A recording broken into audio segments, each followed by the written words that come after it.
የአምላክን ሕግጋት ስለተላለፋችሁ መከራው በሕይወታችሁ ያልፋል። ይህንን እወቁ። በምድር ለዘራችሁት ክፋትና በደል በሰማይም ብቻ ሳይሆን በምድርም ዋጋ ትከፍላላችሁ። እረፍትን በሕይወታችሁ ታጣላችሁ። ሰላምን ጠልታችኋልና ሰላም አይኖራችሁም። ፍቅርን ገፍታችኋልና ፍቅርን ታጣላችሁ። ልባችሁ ምንም እንደማይገኝበት እንደ ምድረ በዳ ባዶ ይሆናል። ታዲያን ይህም ሳይሆንብህ ንቃ። በገዛ ፍቃድ ብትሄድ ትወድቃለህ። ስለዚህም ሳይረፍድ ወደ እግዚአብሔር ተመለስ። በዝንጎች ወንበር አትቀመጥ፣ ጆሮችህም ወሬያቸውን አይስማ። ሰላም ጤና ይስጥልን ውድ ቃል ሚዲያ ቤተሰቦች እንደምን አላችሁ?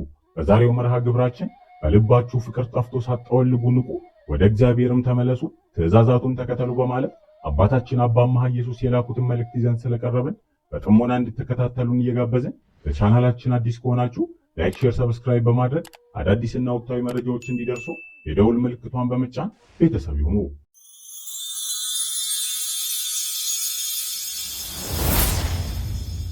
እግዚአብሔር አምላክ አብዝቶ ስለሚወደን ምሕረትና ይቅርታውን ይዞ የልቦናችንን በር ደጋግሞ ቢያንኳኳ እኛ ግን ኃጢአትና በደልን፣ ክፋትና ጭካኔ በልቦናችን አንግሰን የሚወደንን ጠልተን የሚፈልገንን ተደብቀን በኃጢአት ሰንሰለት ታስረን ልቦናችንን ዘግተን አላስገባም ብለናል ያሉት አባታችን አባ አምሃ ኢየሱስ ስለ በደላችን ምላሽ ዛሬ ላይ መከራና በደልን፣ ስቃይና ስደትን እየተቀበልን ነው ብለዋል።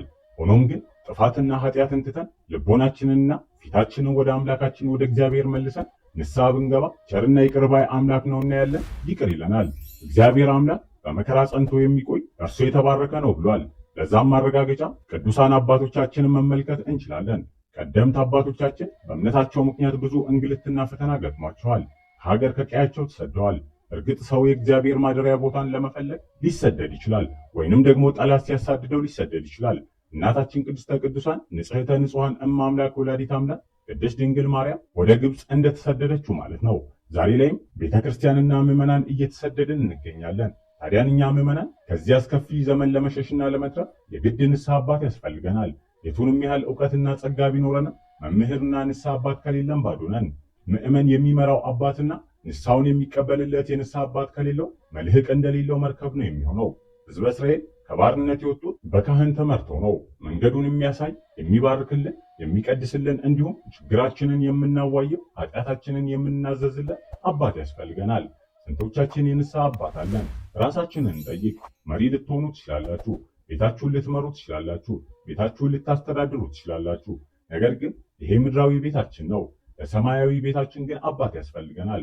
እስራኤላውያን በጻድቃን አባቶች መሪነት ወደ አባታቸው ርስት ወደ አብርሃም ቤት የሄዱት ስለዚህም ነው።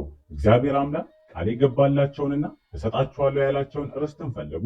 ፍላጎታቸውም ከልብ የመነጨ ስለሆነ ከብዙ የመከራ ጊዜ በኋላ ሕዝበ እስራኤላውያን ወደ ሀገራቸው ጉዟቸውን ቀጠሉ። በዚህም ጊዜ ያላሰቡት ነገር ገጠማቸው። አሁን እኛም በቤታችንና በኑሯችን ያላሰብነው ነገርም ይገጥመናል። ሙሴም የቃዴስ በረሃም አጋጠመው። ይህ ያጋጥመኛል ብሎ አላሰበም።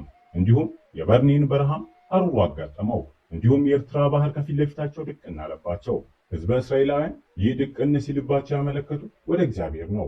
እኛም መከራ፣ ጭንቀት፣ ረሃብ ሲገጥመን ያልጠበቅነው ነገር ሲያጋጥመን ወደ እግዚአብሔር እንድንመለከት ሙሴ አስተምሮናል። የእግዚአብሔር ቸርነት ካለ በግራም በቀኝም የሚመጣብንን ጠላት ራሱ ቀጥ ብሎ ይቆማል። ባህር ሲኦል ናት፣ ባህር ዓለም ናት፣ ታሰምጣለች። ይህን ሁሉ ግን የሚያቆምልን እግዚአብሔር አምላክ ባመለከተው በትረ ውሃን ስንመታ ነው። የሚታየን ገደል ገደል እንዳልሆነ፣ የሚታየን ደስታ ደስታ እንዳልሆነም ያሳየናል። ዓለም ገደል ሆኖ ይታየናል። ብርሃን በሌለው አይናችን ስናይ ግን ደስታ ይሰማናል። ልክ እንደ ዴማስ ደስ ይለናል። ዓለምን ስንመለከታት ውበቷ ድንቅ ሆኖ ይታየናል። እስራኤላውያን ያንን በረሃና ሐሩር ቀን በደመና ሌት በብርሃን እየተመሩ ባህሩን ተሻግረውታል። እግዚአብሔር አምላክ ክብር ይግባውና እናንተ ሸክማችሁ የከበደ ወደ እኔ ኑ እኔም አሳረፋችኋለሁ ብሎናል። እርሱ የለመኑትን ወደ ረፍት ያወጣል። በአሁኑ ወቅት አብዛኞቻችን ሸክም ከብዶናል። እንዲያሳርፈን ከበደል እንዲቀለን ምን አይነት መንገድ ላይ እየተጓዝን እንደሆነ ማገናዘብ ያስፈልገናል። ባላሰብነውና ባልጠበቅነው ሁኔታ ሸክማችን ከራሳችን በላይ ከፍ ከፍ ብሏል። የቆምን እንመስላለን፣ ግን ወድቀናል። በተለያየ መንገድ በተለያየ ምክንያት ወድቀናል። እግዚአብሔር ጠርቶናልና እኛም አልመጣንም። ወደ እርሱ ከተመለስን ግን ሸክማችን ይቀላል።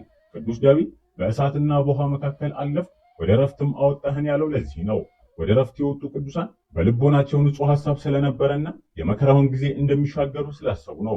እግዚአብሔር አምላካችን በፊት መላእክትን እሰዳለሁ እኔ ካንተ ጋር ነኝ ያለው መልአኩን ከተመለከቱት ነቢዩም ዳዊት የእግዚአብሔር መልአክ በሚፈሩ ሰዎች ዙሪያ ይሰፍራል ያድናቸውማል ብሎ እንደተናገረ መልአኩ ሕዝበ እስራኤልን በፊታቸው መርቶ ያድናቸዋል። ባሕረ ኤርትራን እንደተሻገሩና እኔ ከእናንተ ጋር ነኝ ያለውን ቃልም አሰቡ። ሕዝበ እስራኤልም ለእግዚአብሔር ምስጋናን አቅርበዋል፣ ንሴብሖም እያሉ ዘምረዋል። ስለዚህም ዛሬም እኛም እግዚአብሔርን ልናመሰግን የምንችለው ስላደረገልን ነገር ብቻም ሳይሆን ስላላደረገልንም ነገር ጭምር ነው። እግዚአብሔር እኛ ባሰብነውና በሚመቸን ሁኔታ ይዋጋልናል። እንዲዋጋልን ግን ልቦናችንን ንጹህ ማድረግ ያስፈልገናል። ዛሬ ላይ ልቦናችን ሻክሯል፣ ወደ ክፋትም እየተመራን ነው። ልቦናችን እንደ ገበቴ ውሃ ወደ ግራ ወደ ቀኝ እየዋለለ ነው። ብዙዎቻችንም ተኝተናል፣ በመናፍቃንም ቅሰታ እየተበዘበዝን ነው። ይሄ የሆነው በውስጣችን እግዚአብሔር ስለሌለ ነው። የእግዚአብሔር እውነተኛውን መንገድ ይዘን እንደ መጓዝ በ40ና በ80 ቀን ያገኘነውን ልጅነታችንን በተለያየ መንገድ እያጣነው ነው። እንደ አሳማ ተኝተን እየበላን ነው። በጠዋት እግዚአብሔርን አመስግነን የምንወጣ ማታ እግዚአብሔርን አመስግነን የምንተኛ ስንቶቻችን ነን? ነገር ግን በትዕቢት እግዚአብሔር ለምን ዝም ይላል ማለት አይገባንም። እንዲያውም ካለንበት ችግር እንዲያወጣን ወደ እርሱ መጮህ ይገባናል። መከራ ስቃይ ሲደርስብን ማልቀስ ያስፈልገናል። የዚህን ሰዓት እግዚአብሔር አምላክ ይሰማናል፣ ይታርቀናል። እናንተ ሸክማችሁ የከበደ ኑ ተብለናልና ወደ አምላካችን እንመለስ፣ እርሱ ያሳርፈናል። ስጋውን እንብላ፣ ደሙን እንጠጣ፣ መድኃኒት ይሆነናል። ለእስራኤል ሕዝብ ሕይወታቸውን በጨለማ ጊዜ ብርሃን እንደሆናቸው ለእኛም ብርሃን ይሆነናል። ዛሬ የምናየውን ዓለም የበለጠ እንዲታየን ስጋውን ደሙን እንቀበል። ያኔ ይህ ድንግዝግዝ ዓለም ፍንትው ብሎ ይታየናል። ምክንያቱም ብርሃን ሳላችሁ ተመላለሱ ተብለናልና። ይህ ውስጣዊ ብርሃናችን እንዲበራ ስጋው ደሙን እንብላ፣ እንጠጣም፣ ይቅር እንባባል። ፍቅር፣ አንድነትና መተሳሰብ ይኑረን። ያቺን ሰማያዊቷን ኢየሩሳሌምን እንናፍቅ፣ ተስፋ እናድርግ። እኛ ርስታችን በምድር አይደለም በሰማይ እንጂ። ይህ በ40ና በ80 ቀን ልጅነትን የሰጠን አባት አለን። አባታችን ደግሞ ይቀበለናል። የሚቀበለን ግን ከእርሱ ርቀን ስንኖር ሳይሆን ወደ እርሱ ስንመለስ ነው። ስለዚህ በ40 በ80 የተቀበልነውን በመንፈስ ቅዱስና በውሃ ተጠምቀን ክርስቲያኖች የሆንበትን እምነት አጥብቀን መያዝ አለብን። ሁሉንም ችግርና ፈተናችንንም ለእርሱ ልንሰጠው ይገባል። ጌታችንና መድኃኒታችን ኢየሱስ ክርስቶስ እንዳስተማረን ስለምንም ነገር መጨነቅ የለብንም። ስለዚህ እምላችኋለሁ ለነፍሳችሁ በምትበሉትና በምትጠጡት ለስጋችሁም በምትለብሱት አትጨነቁ። ነፍስ ከምግብ አትበልጥምን? ስጋስ ከልብስ አይበልጥምን? የማይዘሩና የማያጭዱ በጎተራም የማይሰበስቡ የሰማይን ወፎች ተመልከቱ፣ ሰማያዊ አባታችሁ ይመግባችኋል።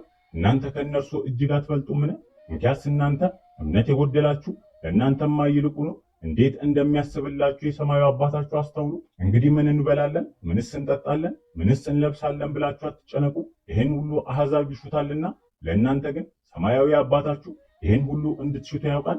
እናንተ አስቀድማችሁ የእግዚአብሔርን መንግሥት ጽድቁንም ፈልጉ፣ ይህ ሁሉ ይጨመርላችኋል። ለነገ በማሰብ አትጨነቁ፣ ነገ ለራሷ ታስባለች፣ ለቀኒቱም ክፋቷ ይበቃታል በማለት በማቴዎስ ወንጌል ምዕራፍ 6 ቁጥር 25 እስከ 34 አስተምሮናል።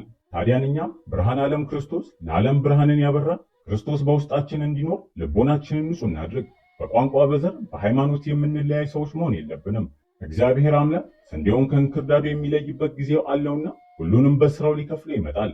ስለዚህም ሰዎችን መለየት ግን የኛ ስራ አይደለም። ጸሎታችን ወደ እግዚአብሔር ወደ መንበረ ጸባዖት እንዲደርስልን ንጹህ ልብ ያስፈልገናል፣ ፍቅር ያስፈልገናል፣ አንድነት ያስፈልገናል፣ መተሳሰብ ያስፈልገናል።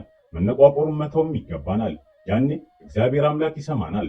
በአሁኑ ወቅት የኑሮ ውጣ ውረዱ የሰላም ማጣቱ የምዕመኑን ልብ እያደከመ ነው ያሉ ሲሆን ጠላት ዲያብሎስም ክርስቲያኑን ይህን እንዲያስብ በማድረግ ፊቱን ከእግዚአብሔር እንዲያነሳ ሌት ተቀን እየታተረ እንደሆነ ተናግረዋል። ነገር ግን ክርስቲያኑ በእምነቱ ሊጸና የአምላክን ሕግጋት መጠበቅና በየጊዜው እየተነሱ ያሉትን ነገሮች በትዕግስት ተስፋ ባለመቁረጥ በጾምና በጸሎት በመትጋት እንዲያሳልፍ ተናግረው ተስፋን የሰጠ ከቶ አይተወንም፣ ቃሉም እንደሚለው አሁንም በተስፋ ደስ ይበለን ብለዋል። በደስታችንም ብቻ ሳይሆን በሐዘናችንም እግዚአብሔርን እያመሰገንን ልንኖር ይገባልን ብለዋል። ከትእዛዘ እግዚአብሔር ያፈነገጠ ነገር ሁሉ ክፋትና ኃጢአት ይባላል። ጠቢቡ ሰለሞንም በክፉዎች መንገድ አትሂድ ብሎ የሚናገረው ይህንን መንገዳቸው አድርጎ ከሚጓዙ ሕገ እግዚአብሔርን ከዘነጉ ሰዎች ራሳችሁን ለዩ ሲለን ነው። መንገዳቸውን ከፍኖተ ክርስቶስ ከወጣ ሰዎችና ግብራቸውም ተጠንቀቁ ሲል ነው።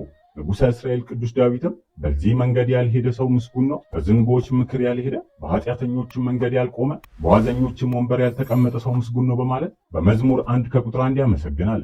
ብርሃነ ዓለም ሐዋርያው ቅዱስ ጳውሎስም ለተሰሎንቄ ሰዎች በላከው በመጀመሪያው መልእክቱ ወንድሞቻችን እንማልዳችኋለን፣ ያለ ስርዓት የማይሄዱትን ገስጿቸው በማለት ከስርዓተ ቤተክርስቲያን የወጣ መንገድ ተግሳጽ የሚገባው እንደሆነ በምዕራፍ 5 ከቁጥር 14 ይነግረናል።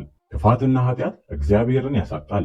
እግዚአብሔርን ያጣ ሰው ደግሞ የሞት ሞትን ይሞታል፣ ፍርዱም ለዘላለም ነው። በነቢዩ ሕዝቅኤል አድሮ ክፋት ስለምትሰራ ነፍስ እግዚአብሔር እንዲህ ይላል፣ ኃጢአት የምትሰራ ነፍስ እሷ ትሞታለች። እንግዲህ ትልቁ ሞት የነፍስ ከእግዚአብሔር መለየት ነውና አሁንም ሁላችንም ከክፉ መንገዳችን ተመለሱ የሚለው የነቢዩን ቃል ሰምተን ከክፋት ጎዳና ልንመለስ የጽድቅን ሥራ ልንሰራም ይገባል። ክፋት ከመንግሥተ እግዚአብሔር ይለያል። እኛም በክፎች መንገድ የምንመላለስና ክፋትን የምናደርግ ከሆነ ከመንግሥቱ እንለያለን። ብርሃነ ዓለም ሐዋርያው ቅዱስ ጳውሎስም በኤፌሶን መልእክቱ ሴሰኛ ወይንም ኃጢአተኛ ወይንም ቀማተኛ ወይንም ጣዖት የሚያመልክ ሁሉ በእግዚአብሔር ልጅ በክርስቶስ መንግሥት እድል ፈንታ እንደሌለው ይህንን እወቁ ይለናል። ስለዚህም እንደ አምስቱ ሰነፎች ደናግል ሳንሆን እንደ ብልሆቹ ደናግል መብራትና ዘይታችንን ወይንም የክፋት መንገድ ያልሆነን በጎ ምግባርን አዘጋጅተን ሙሽራውን ልንቀበል ንቁ መሆን ይጠበቅብናል። ክፋት ከሰውነት ያጎላል። የሰው ልጅ በአምሳለ ሥላሴ የተፈጠረ ክቡር ፍጡር ነው። ሰው እግዚአብሔር ወልድ አምላክ በተለየ አካሉ ሥጋውን የተዋሃደለት ድንቅ ፍጥረት ነው።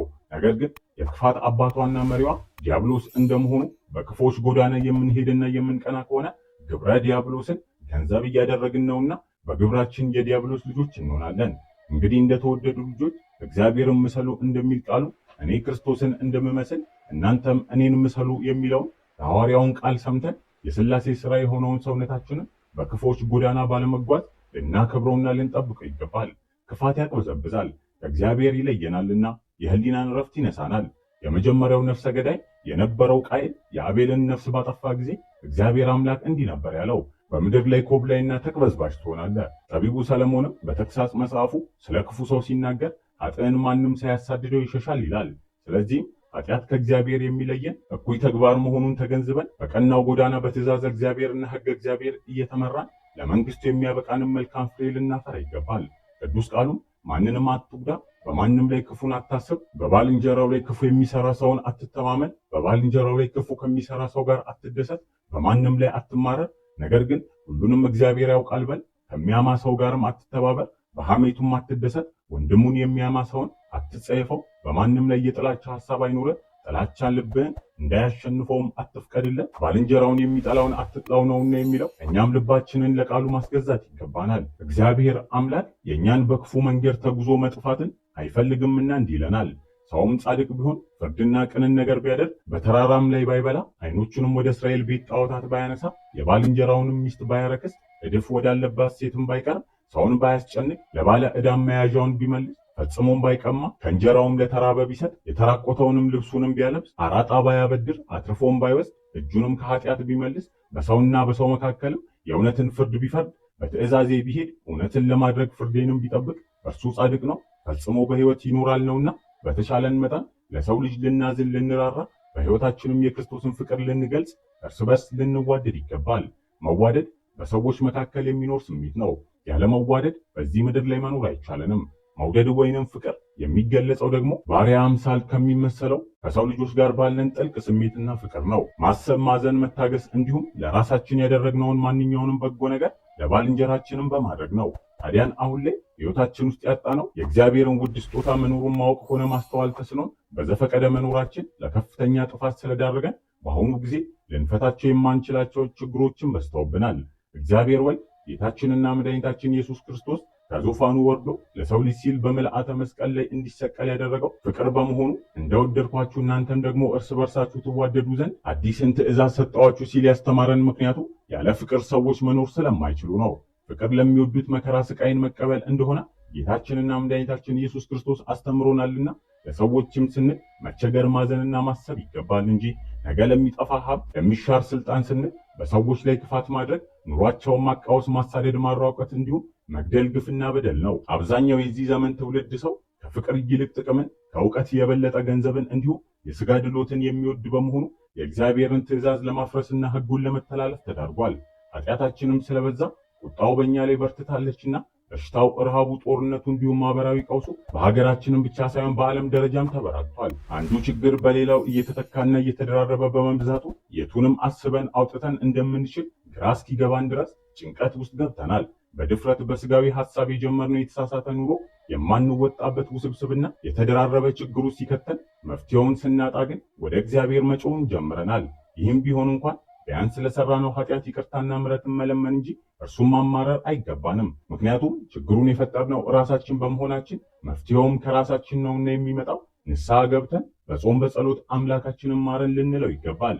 ጠቢቡ ሰለሞን በመክብብ መጽሐፉ ምዕራፍ 1 ከቁጥር 2 እንደተናገረው ሁሉም ነገር ከንቱ ነው፣ የዚህ ዓለም ነገር አሳችና እጅግ ፈታኝ ቢሆንም ስጋዊ ምኞታችንን አሸንፈን ለነፍሳችን ትኩረት ሰጥተን የነፍስ ስራን መስራት ይገባናል እንጂ ለስጋ መሸነፍ የሞት ሞትን ያስከትላልና የኋላ መዘዙ ብዙ ቅጣቱም ከባድ ነውና በሕግ እግዚአብሔር እንድንኖር የተገባን በመሆናችን ፍቅር የሕግ ሁሉ ፍጻሜ ነው እንደተባለው በአምሳልና በስብዕና ከሚመስለን ፍጥረት ሁሉ ጋር ተዋደንና ተፋቅረን መኖር ያስፈልጋል እያልን እኛም መርሃ ግብራችንን በዚሁ አበቃን።